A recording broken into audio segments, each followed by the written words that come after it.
তো hello guys, আমার নাম পবিত্র।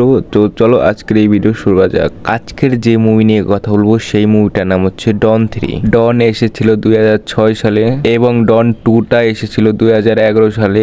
এবার আসবে ডন 3। হ্যাঁ গাইস, ডন 1 ডন 2 যে প্রডিউসার সে বলেছে যে ডন 3 আসতে চলছে। এবং ডন 3 আর একটা বড় আপডেট হলো ডন 2তে যে আমরা শাহরুখ খানকে দেখেছিলাম মেইন অ্যাক্টরে, ডন 3তে কিন্তু থাকবে না এবং প্রডিউসার তাকে সরিয়ে একটা নতুন ডনকে নিয়েছে। সেই ডনটার নাম হচ্ছে রণবীর সিং। হ্যাঁ গাইস, তোমরা ঠিকই শুনেছো, ডন 3 যে ডন থাকবে সেটা থাকবে রণবীর সিং। এবং ডন 3 আর একটা বড় আপডেট হলো ডন 3 কিন্তু কাস্টিং কিন্তু চলছে, অলমোস্ট কমপ্লিট হয়েই গেছে কাস্টিংটা।